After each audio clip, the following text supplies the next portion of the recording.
Hello, it's Concord Wind. If you need a reason not to smoke pipe tobacco, look at my tongue.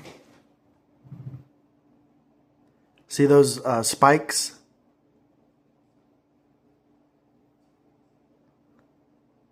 I got spikes on my tongue and it burns, it hurts, and it's from the alkalinity of the tobacco. It's called tongue bite. I looked at my tongue today because my tongue's been like hurting. It's been burning, and I looked at it and I saw those spikes, and I looked it up, and it's the tongue bite or whatever. So, anyways, today we're going to be reading in volume 25 of ReZero, Starting Life in Another World. I'm just kidding.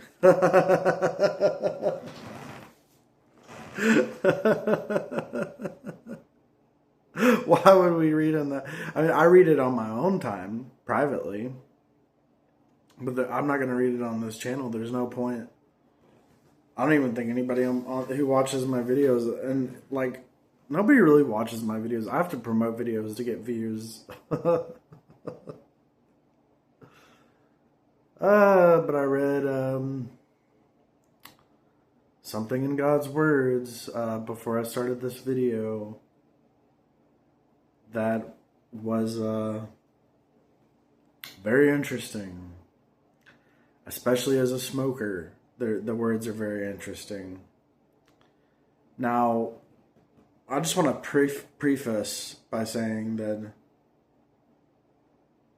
my understanding of smoking is that it's behavioral, and smoking does not reflect disposition.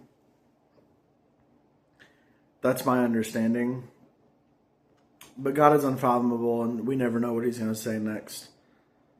You know, he'll say something, and then and we'll understand it, or we'll think we'll understand it until a couple months go by and He says something else, and we're just blown away, and we're like, okay, I thought I understood this. I guess I didn't. You know, so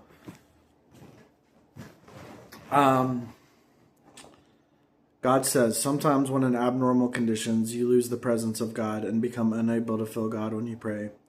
It is normal to feel afraid at such times.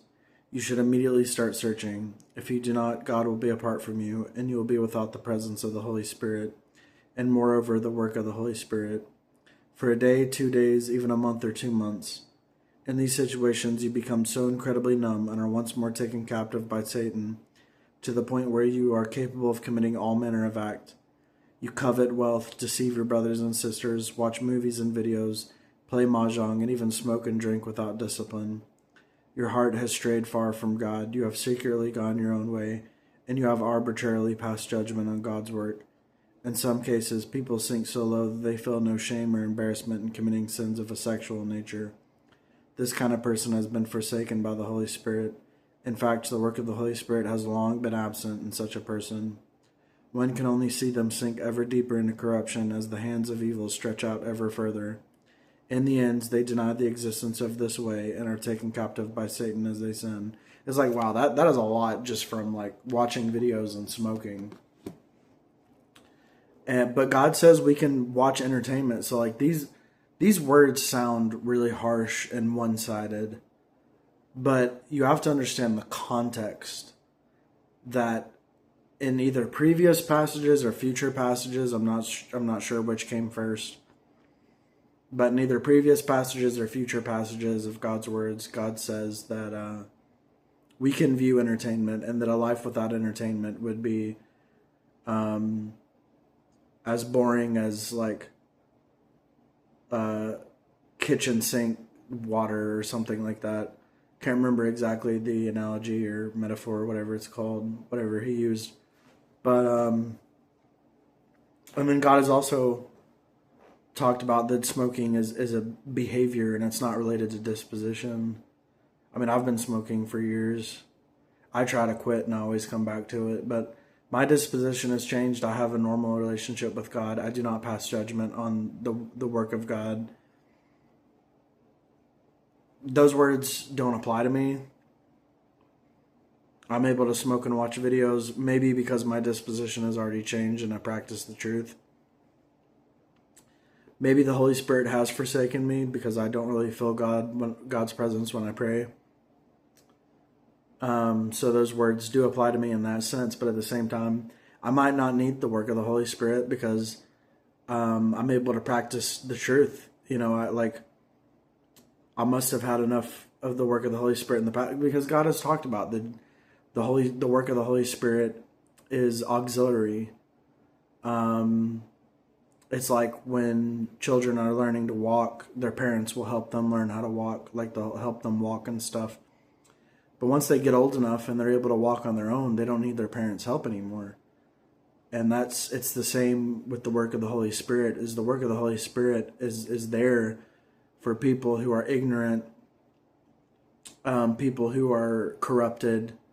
They need the work of the Holy Spirit to enlighten them and guide them.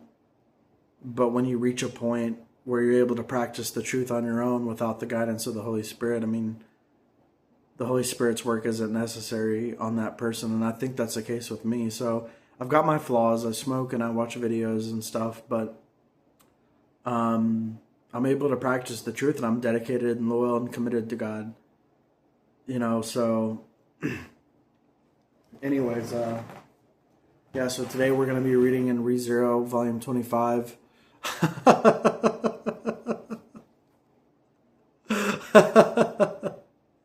I'm just kidding.